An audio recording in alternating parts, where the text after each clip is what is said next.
Je suis Tamsir Ndir, sénégalais, dakarois dans l'âme très très fort, chef depuis au moins 25 ans. Ce que j'aime dans la cuisine, c'est qu'on peut utiliser les mêmes ingrédients et on peut faire différentes recettes. Abidjan Restaurant Week, chef Tamsir Ndir, Villa Le Pic, prise 1.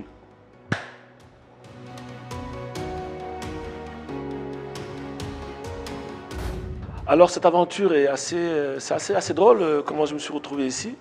J'étais venu pour un tournage d'émissions culinaires pendant une semaine et j'ai des amis qui se sont retrouvés à dîner ici et qui m'avaient parlé de la Villa Le Pic. Donc j'en avais entendu parler depuis Dakar et c'était l'occasion justement de découvrir l'endroit et j'ai vraiment eu un coup de cœur pour la Villa Le Pic avec toute cette déco très années 80 que j'aime beaucoup.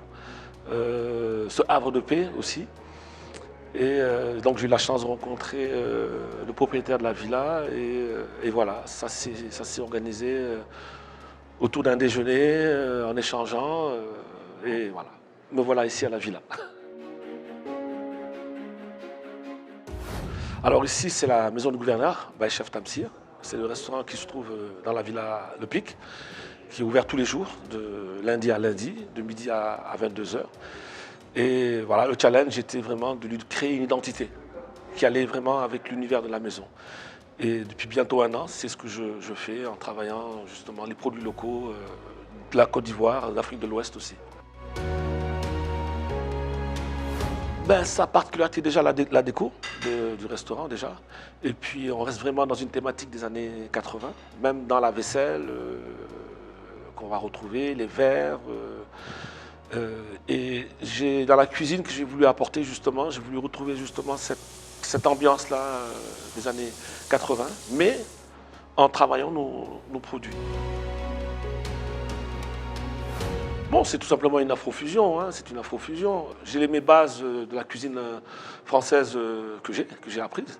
Et maintenant, c'est juste d'insérer les produits que nous utilisons toujours dans notre cuisine traditionnelle africaine. Par exemple, prendre l'aubergine africaine ou le gombo, on va toujours le cuisiner de la même façon. Là, j'ai envie de leur donner une autre présentation, une autre touche.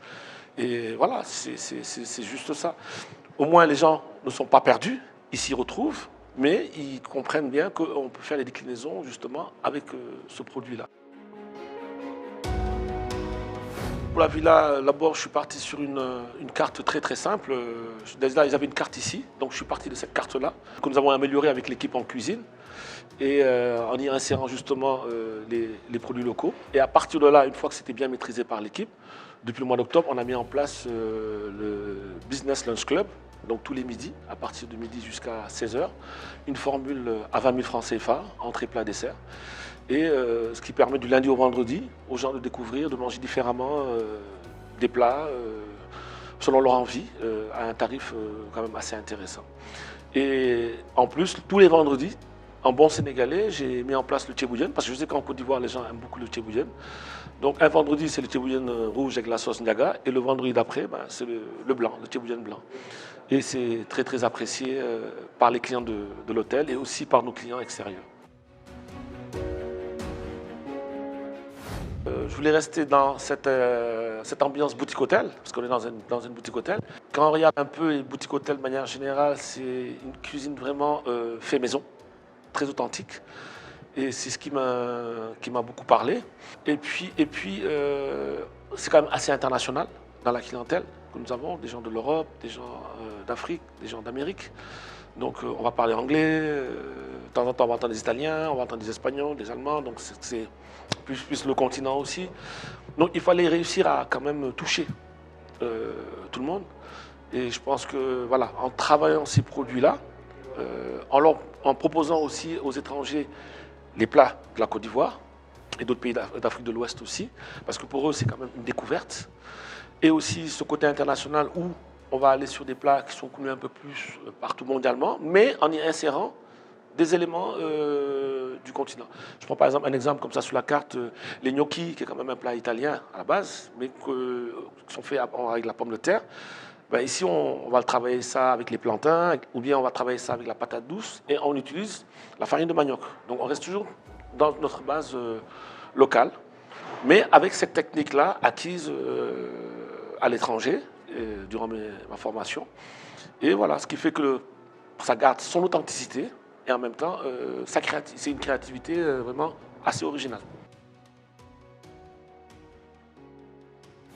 C'est difficile d'avoir un plat favori ou un plat qu'on aime. Tous les plats que je fais ici sont des plats signature parce que c'est de toucher la sensibilité de tout le monde selon ses goûts. Que ce soit des personnes qui sont très sensibles à tout ce qui est poisson et fruits de mer, ceux qui sont plus sensibles à la viande, ou même les végétariens ou les véganes. Donc je vais apporter ce soin-là avec les équipes à ces plats-là et faire voyager. Donc tout va être signature. Dernièrement, il y a quand même un petit coup de cœur, c'est ce sorbet plantain que je faisais il y a 10 ans et que j'avais un peu oublié et qui est revenu, que j'ai retravaillé et j'en suis très content, très fier parce que j'ai pu le faire tester à quelques clients. Ils ont été très surpris parce que pour eux, plantain égale foutou banane, égale aloco, mais ils ne pensaient pas qu'on pouvait en faire un dessert. Et en faisant un sorbet, en y insérant un peu de citron, un peu de menthe et à la fin, la petite touche finale, le cancan, qui est une épice qu'on utilise dans toute l'Afrique de l'Ouest, surtout dans les grillades. Donc ce côté un peu sucré-salé est surprenant, mais très agréable. Et je pense que ça va plaire, ça va beaucoup plaire aux clients quand ils viendront découvrir.